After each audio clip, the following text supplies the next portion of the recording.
Mutfağımızdan merhaba. Bugün sizlere tam buğday unuyla yapılan havuç ve dereotu ile lezzetlendirilmiş yumuşacık poğaça tarifi paylaşıyorum arkadaşlar. İç harcı peynirli ve dışı susamlı nefis bir tarif olacak. Deneyecek herkese şimdiden kolay gelsin. Malzeme listemizi hemen veriyorum. Sosumuz için bohçamızın 2 yumurtamız var. Birinin sarısını üstü için ayıracağız arkadaşlar. 1 çay bardağı sıvı yağ, tepeleme 1 yemek kaşığı tereyağı, 20 gram civarında 2 yemek kaşığı tepeleme yoğurt, yani 1 çay bardağı, 1 havuç. Rendenin ince tarafıyla arkadaşlar şöyle güzelce rendeleyeceğim havucumuzu. Güzelce bir demet de dereotumuz var. Kalın saplarını da ayıklayacağım. 1,5 tatlı kaşığı tuz, 1 yemek kaşığı sirke, 3,5 su bardağı tam buğday unumuz var. 1 paket kabartma tozu, 1 çay kaşığı karbonat ve ön hazırlıklarımızı yapıp geliyorum. İç harcı için istediğiniz peynir, üzeri içinde susam. Ön hazırlıklarımı da yaptım geldim arkadaşlar. Havucumuzu, dereotumuzu doğradım ve hemen şöyle yumurtamızın birisinin sarısını aldım. Güzelce sıvı yağ ile de hemen üzerine bardağını aldım ki burada katılaşmasın yumurta sarımız. Yani birinin sarısını aldım arkadaşlar ve hemen üzerine 1 bardak zeytinyağımızı, 1 bardak yoğurdumuzu, tereyağımızı, burada 1 çay kaşığı karbonat var, 1,5 kaşığı da tuzumuz var. Onu da ilave ediyorum. Şöyle güzelce sirkemizi de ilave ettim. Ve öncelikle bir karıştıracağım. Tereyağımız oda ısısında olursa poğaçamızın içerisinde daha rahat sosumuzu yaparken dağılır arkadaşlar.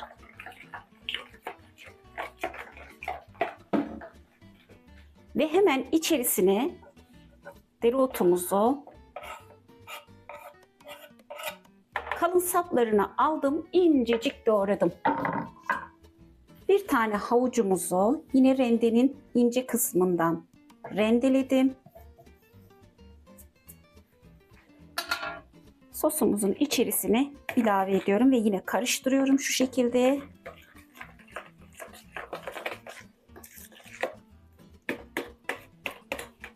Hemen ilk aşamada 2 su bardağı tam buğday unumuzu da aldım.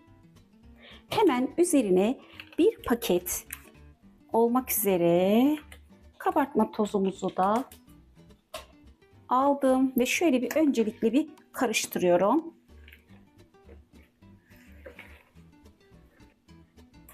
Bir bardak daha ilave ediyorum. Bu tarifin püf noktası aslında tam bu aşama arkadaşlar ve yine şöyle güzelce bir harmanlayacağım.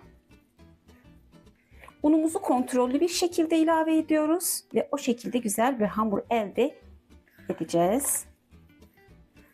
Yoğurmaya devam ediyorum.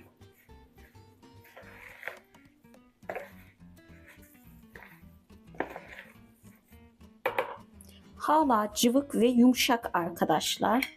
Tekrar üzerine yarım bardak daha ilave edeceğim. Yine kontrollü bir şekilde.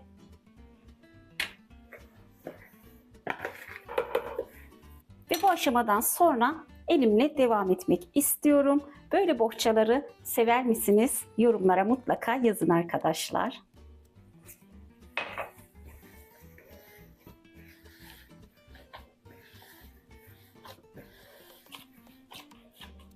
Evet, biraz daha yoğuracağım.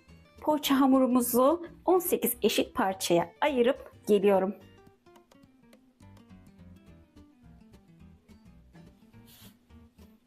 Hassas tartıyla 18 eşit parçaya böldüm arkadaşlar. Görmüş olduğunuz gibi 53 gram geldi.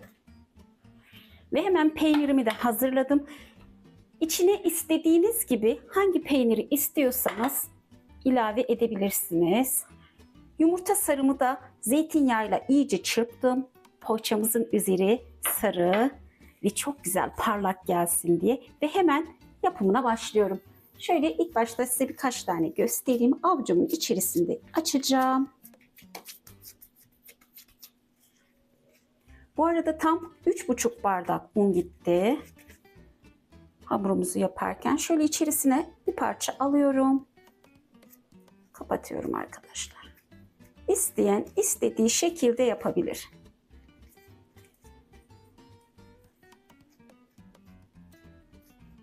Biraz şekilli olsun diye şöyle üste doğru parmaklarımla sıktıktan sonra aynı bakkal ekmeği kıvamda. Gerçi onlar bıçak atıyor üzerine ama şöyle katlayıp şekil oluşturuyorum.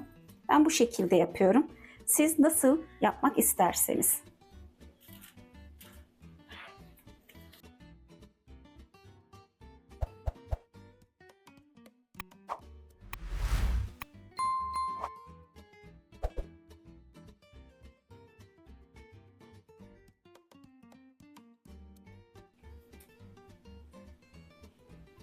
Deneyenler mutlaka yazın arkadaşlar. Merak ediyorum nasıl oldu. Son bohçamızı da yaptım. İlave ettim tepsimize ve şöyle zeytinyağı ve yumurta sarısını çırpıp ellerimle hemen üzerine şöyle bir dokunuş yapacağım. Daha parlak, pürüzsüz, kırmızı, hem de tadı da daha güzel oluyor. Yumurta sarımızı ve zeytinyağımızı da sürüyorum.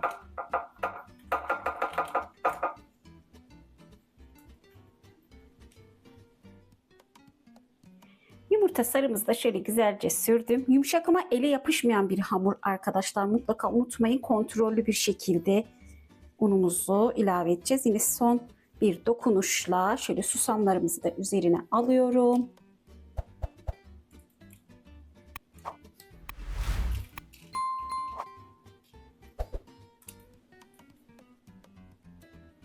Evet, son dokunuş olarak da susamla şöyle güzelce taçlandırdım poğaçamızı. Önceden ısıtılmış fırında 180 derecede 25-30 dakika arkadaşlar kontrollü bir şekilde pişiriyoruz. Ve fırına doğru gidiyorum.